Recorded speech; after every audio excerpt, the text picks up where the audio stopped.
కావాలని తీసుకురాలేదు కిందకి. నాకు ఒకసారి అలాగే జర్క్ అయిపోయింది.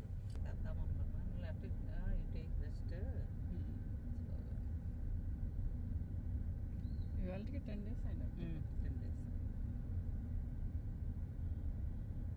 నేను 3 రోజులకే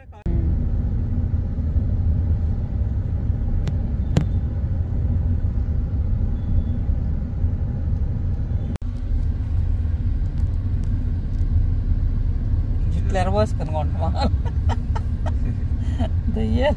ఒక్కొక్క లైట్ ఒక్కొక్కరు తీసుకున్నాం.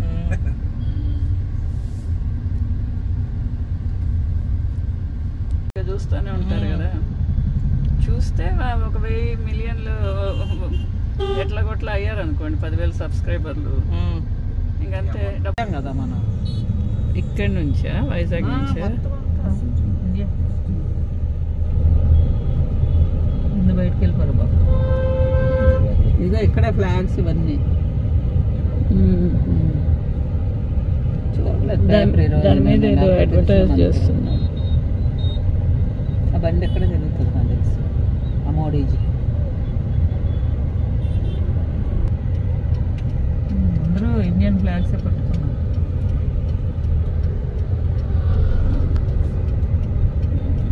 చూడండి దాని మీద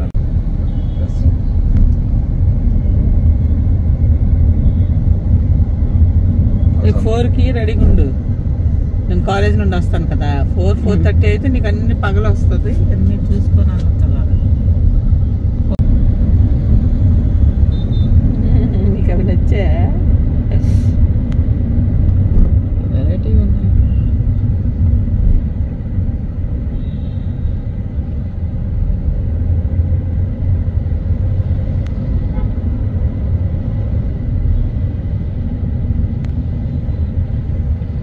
విజయవాడలో కూడా చాలా గోడలు అట్లాగే అన్ని వేస్తాం. హైదరాబాద్ లో కూడా చూడలేదు మనం. హైదరాబాద్ దిగలేదు, బయటకు వెళ్ళాలి. మరి ఎక్కడి నుండి వచ్చా మరి బస్ ఎక్కి? అంటే బయట దిగల, బస్సులో ఎక్కాక వాడు తలుపులు తీయకండి ఏసీ పోతుంది అన్నట్టు చెప్పాడు. ఆ తలుపులు కదా అవి కర్టన్లు, అట్లాగే పడుకున్నాను. నేను తర్వాత లేచాక 2 hours అయింది. అప్పటికి 11:30కి ఎక్కాము, 1:30 అవుతుంది. ఇంకా ఏంటంటే హైదరాబాద్లోనే ఉన్నాం అంటున్నారు. వచ్చేసామా అని పక్కన ఆమెను అడుగుతుంటే వాడు బయటికి రావడానికే చచ్చిపోతాం రా బాబు. హైదరాబాద్ చిరాకు. ఇంకా సిటీ అవుట్స్కట్స్కి వచ్చాము అన్నాడు. సిటీ దాటం 2 hours పట్టిందా?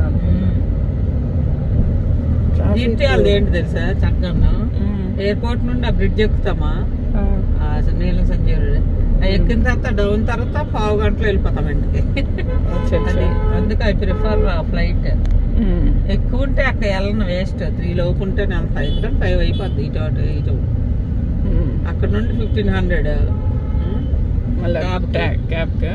ఎయిర్పోర్ట్ నుంచి అన్ని కలిపి 5,000 ఎందుకు వేస్ట్. 2,000తో వెళ్ళిపోయేదానికి అనుకుంటా. అలాంటప్పుడు ఒక్కదాన్ని ఏదైనా అర్జెన్సీ అయితే తప్పదులే, 15 వెళ్ళిపోవాలి. 15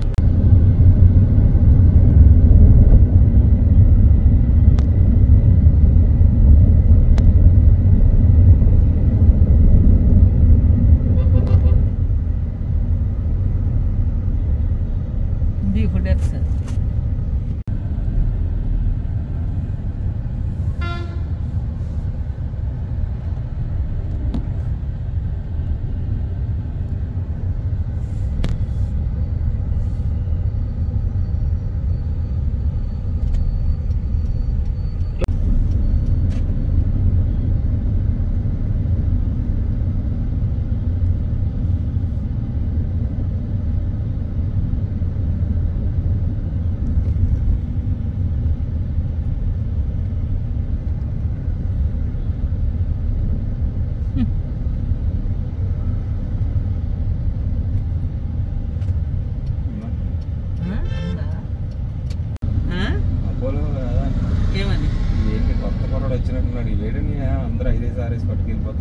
అన్నాడా?